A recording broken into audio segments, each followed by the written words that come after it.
This is GBN Royal I'm Nana Akua. Meghan Markle.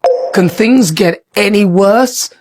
After the unsavoury, ill-judged disaster tourism episode, which saw Meghan and Harry surveying the damage of the LA fires, the pair have been feeling the backlash of new bullying allegations, which have just surfaced.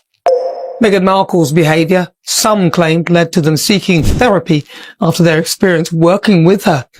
And Vanity Fair published a scathing report on Meghan Markle in an article in January, which brought to light a number of new bullying allegations, including claims that Meghan had treated ex-employees with mean girls behaviour that left them needing therapy, which is ironic coming from a couple who are supposed to be advocates of mental health.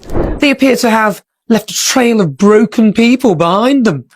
Remember that famous Piers Morgan walkout? I was actually on the show that day talking about the Oprah interview, and he said that he didn't believe a word that Meghan had said in that interview with Oprah. Meghan then made claims of mental health. His comments sparked a record 58,000 complaints to Ofcom, that's the UK media regulator, which later rejected the complaints, however saying that limiting his views would be a chilling restriction of free expression. Piers lost his job over that. That's the power that Meghan Markle wielded back then. Or do you remember the time when host Tom Bradbury, who was actually very good friends with William and Kate, asked Meghan how she was coping during their tour of southern Africa? And even though she was surrounded by pure poverty of those who were far, far worse off than her and had everything to feel sorry for themselves about, she could only feel sorry for herself. When asked whether she was okay, she replied, "Thanks, but nobody ever asks her how she's doing." So it seems sort of ironic that both her and Harry could be perpetrators of behaviour that would affect the mental health of those around them negatively. People claiming that they need therapy after dealing with them. If it was only one person complaining about how they'd behaved, then I'd get it. But it's not just one person. This level of people who have taken offence at how they've been treated by the couple is unprecedented. The Sussexes appear also to have a problem with staff retention.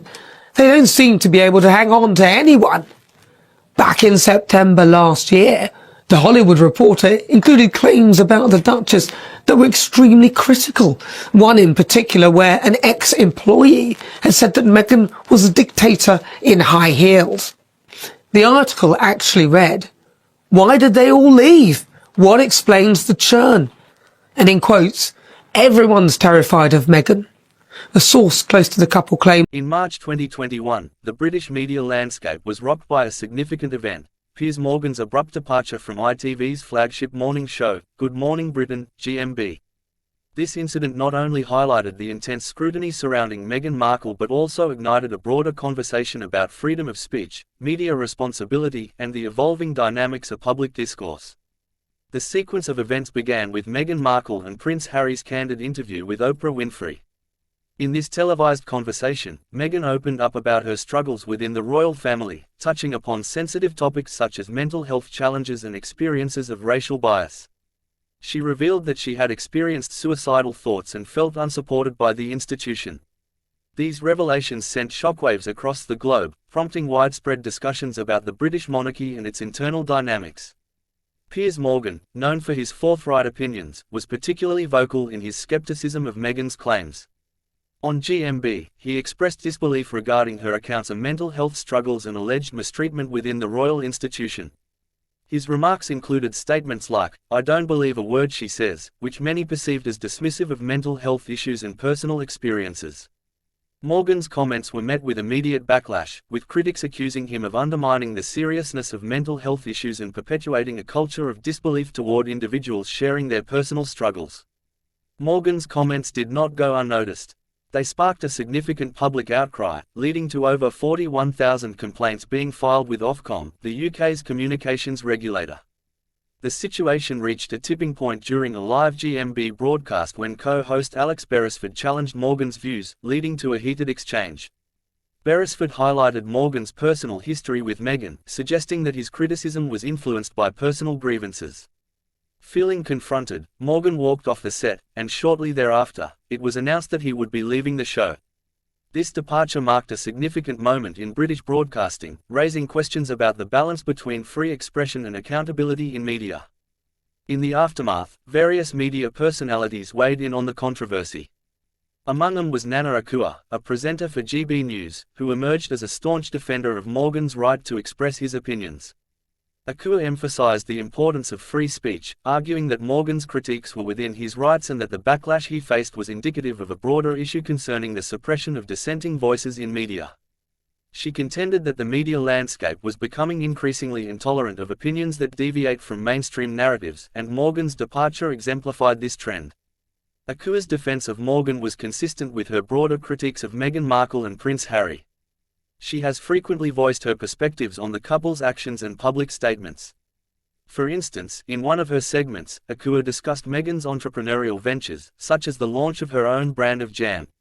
She questioned the timing and intent behind these endeavors, suggesting that they might be attempts to rival royal family initiatives. Akua remarked, "All this has done is boost the sales of the King's jam. Sales have skyrocketed since the launch of her jam, and his was sold out within 6 days." She further criticized Meghan's advisors, stating, "Whoever's advising you, Meghan, fire them." Akua's commentary reflects a broader skepticism toward the couple's post-royal endeavors and the narratives they promote.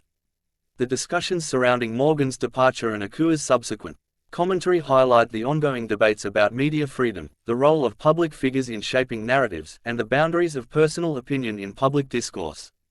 These events underscore the complexities of balancing free expression with respectful dialogue in today's media landscape.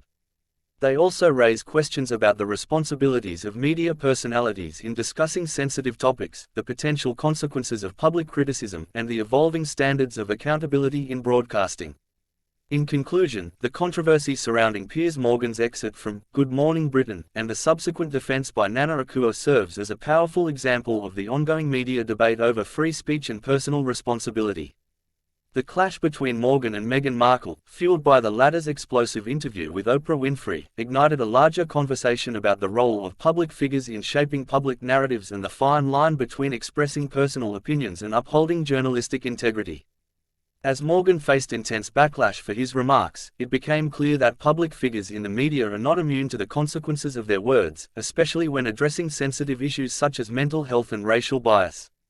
Moreover, Nana Akua's defense of Morgan underscores the complexity of these discussions, illustrating the tension between supporting freedom of expression and acknowledging the potential harm that can come from dismissive or controversial statements. Akua's strong stance on defending Morgan's right to speak his mind echoes broader concerns about a perceived culture of censorship in media, particularly when challenging mainstream narratives. This episode serves as a reminder of the delicate balance media professionals must strike when engaging in public discourse, especially when addressing issues that resonate deeply with audiences on a global scale.